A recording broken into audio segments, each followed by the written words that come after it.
I wasn't sure if all of the driving was gonna be worth it, but after hours of driving past nothing but flat farmland, these just appeared out of nowhere.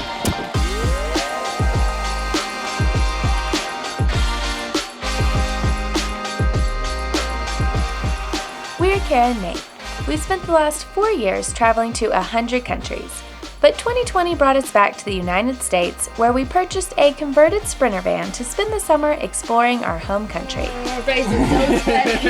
After a few weeks of renovations and upgrades, it was finally time to hit the road when we discovered that our fridge was broken. Yes!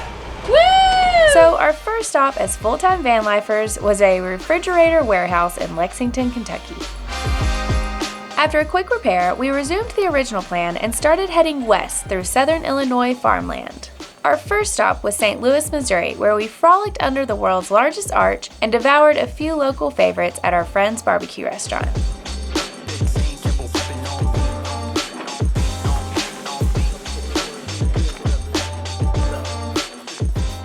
So last night we just slept in front of our friend's house, and now we're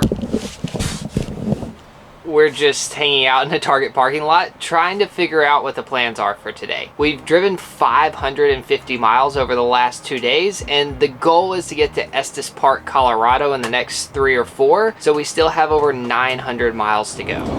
The drive was not supposed to be this rushed. We had hoped that we could take our time, stop at a bunch of cool places along the way, but after buying this van, we ran into a lot more problems than we expected, which pushed our schedule back an entire week. So unfortunately, that means... Jordan! Hey! What's up? Where are you? In the middle of nowhere.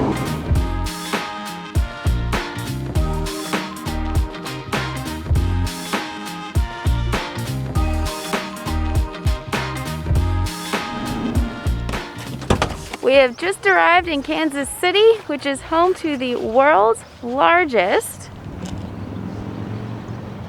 shuttlecock. I have no idea why this is here. I feel like Missouri must be into having like the biggest somethings, because in St. Louis they have the biggest arch. And then here, Hey Siri, why does Kansas City have the largest shuttlecocks in the world? Here's what I found. So the great thing about traveling, it's really hard to put a mask on with one hand. The great thing about traveling the US is that this is where the majority of people who follow us are from, so we've been getting a ton of recommendations. And Kara asked while we were driving in, what's the one thing that we can't miss when we come to Kansas City? And so many people said a gas station, specifically a place called Joe's that serves barbecue inside of a gas station.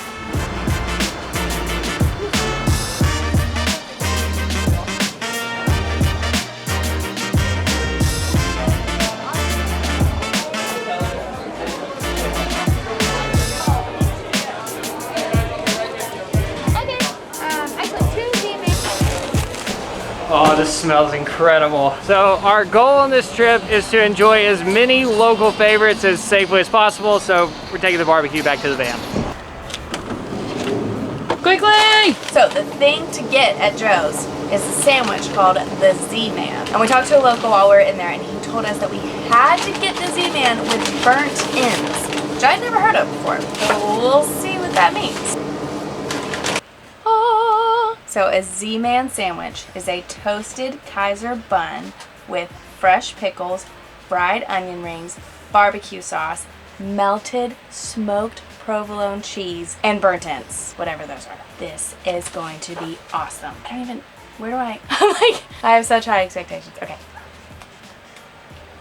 Oh my god. Burnt ends are amazing. The meat is so smoky and so soft, and I think my favorite part is the crunchiness of the onion rings with the super soft meat and super soft bun. It's just like the marriage of all of these textures in my mouth with the melty hot cheese. It's to die for. I'm gonna get in trouble for saying this because Nate's uncle owns a barbecue restaurant and we ate at our friend's barbecue restaurant last night. Both are great, but this is the best barbecue sandwich I've ever had. It's worth coming just for the French fries. I see why so many people told us to come here. Well, we saw the world's largest shuttlecock and ate some delicious barbecue. I'm not sure what more you could want from a city.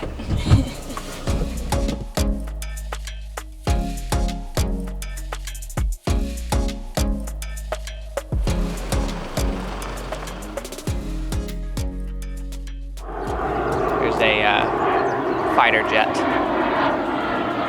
Wow.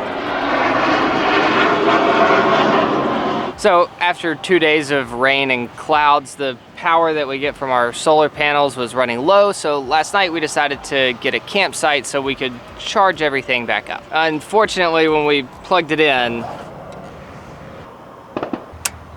nothing. So I stayed up past midnight trying to figure that out and eventually gave up. Which is a huge bummer because I've already spent so much time working on this and I thought I finally had it figured out. But this morning, we didn't even have enough power to make coffee. Nothing is worse than trying to diagnose an electrical issue before a cup of... Before we go any further, we wanted to say a big thank you to Surfshark for continuing to support our channel and also keeping our online identity safe. We spent the rest of this day using the campground's free Wi-Fi to get some work done on our computers. One of us is actually working right now.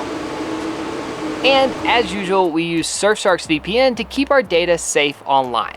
It encrypts all the information sent between our computers and the internet so that no one can steal our personal details. But a VPN can be used for more than just security. Whenever we're done working and we're ready to watch some Netflix, we use ours to unlock content that isn't available in our area. It's super easy to change the virtual location of our computer and get access to a new content library. Kids, in the fall of 2010, it If seemed you don't like already have a VPN, we highly recommend Surfshark. We've been using it since the beginning of this year and we love it. And it's the only VPN that offers one account to use on unlimited devices. You can use our code Kara and Nate to get 85% off plus 3 extra months for free, and there's no risk to try it out because you have a 30-day money-back guarantee. To get started, just click the link in the description below. Arrived. So based on some advice that I got from a very nice man who works here at the campground, I went down to the closest RV shop and picked up this 30 amp cord for $94.99 from the crustiest old man that I have ever met, who specified multiple times that if this does not work for me, I cannot return it. So this is a $100 gamble that this will fix our electrical issues.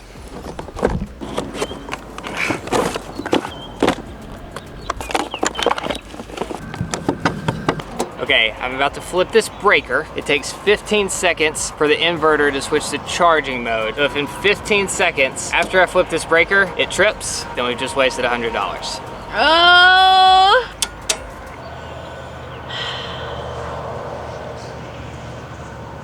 I feel like I heard something in the van. So the breaker didn't trip, which is a great sign, but the only way to know for sure if it's working is if there's 2 lights on the inverter.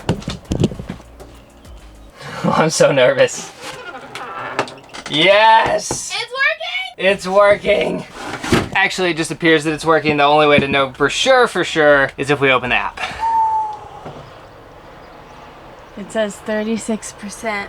Oh, we have positive power. Woohoo! You fixed it!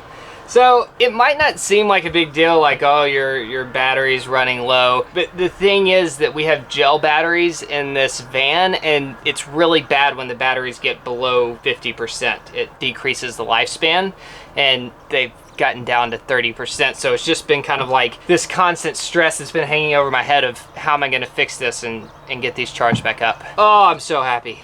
Our batteries are charging slowly but surely, so we've decided that we're just gonna stay here one more night to get our batteries up to 100% to make sure that we don't damage them. We've also been driving for the last 3 days, so we have a lot of work to catch up on anyway. So we'll see you tomorrow.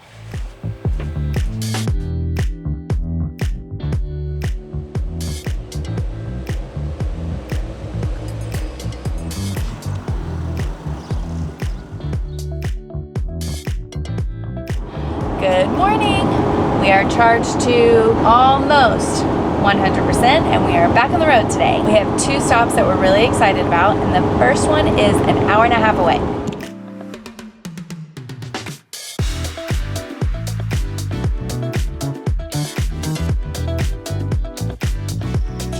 We have just arrived at the Tall Grass Prairie National Preserve, and it's a 10,000 acre protected area of prairie land, which sounds like a lot until we just learned that over 170 million acres of prairie land used to cover Middle America. So this is just a tiny taste of what this part of the country used to look like before Western civilization. Now there's only 4% left. And walking out here, I can't help but feel like I'm in the old Oregon Trail computer game that we used to play in elementary school. Good times.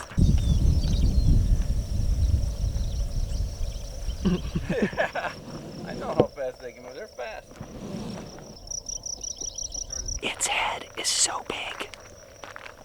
Wow. So much closer than a football field away. This is incredible. This is like being on safari in Africa, except we're walking.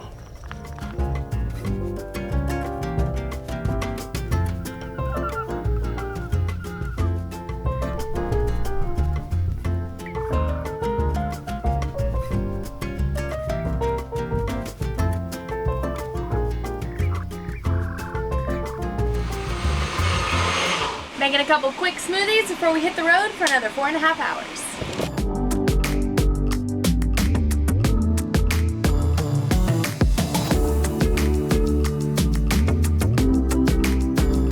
We decided to take Highway 4 instead of I-70, which adds about an hour to our trip, but I am so glad that we did because we're getting to drive through all of these tiny towns, and we just stood in the middle of the road for at least 30 minutes and didn't see a single other person. What a neat part of the country.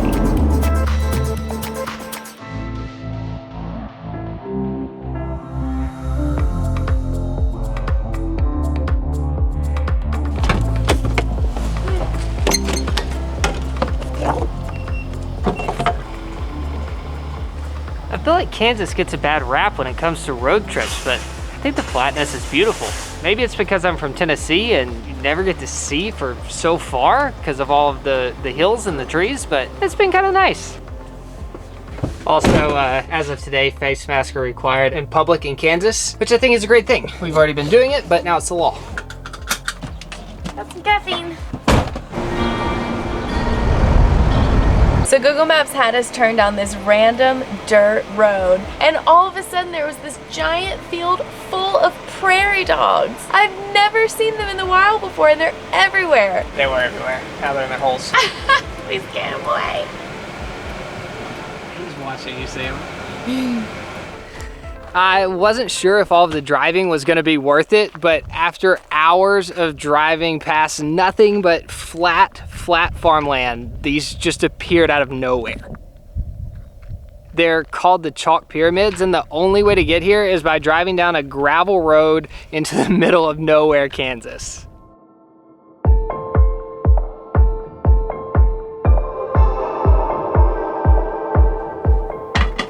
Our only other plan for tonight is just to go sleep in the Walmart parking lot, so I think we're just gonna make dinner here and watch the sunset.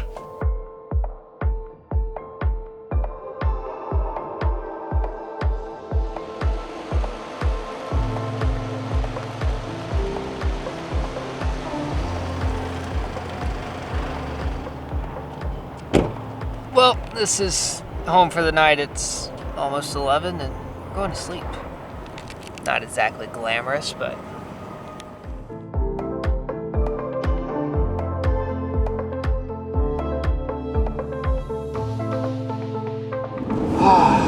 after 6 days of driving, 20 hours behind the wheel, and over 1,400 miles, we have finally made it to our final destination of Estes Park, Colorado. And the Rocky Mountains are right in front of us.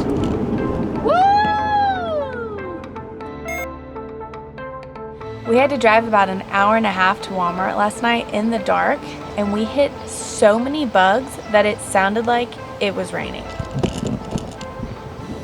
It's never gonna come clean. It'll never be the same again. So many bugs everywhere. Our batteries are charging slowly but surely. Hey Siri, why does Kansas City have a giant cuddle. What is it?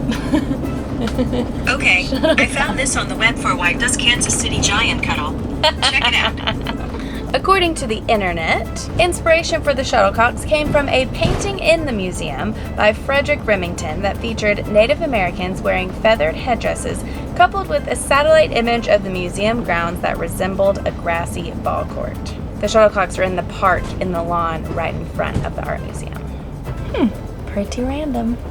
So the great thing about traveling, it's really hard to put a mask on with one hand.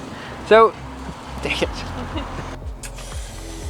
It's only day 3 and we've already gotten lazy and did not convert our bed back into a couch this morning. I have a feeling we'll be having a lot of picnic style meals.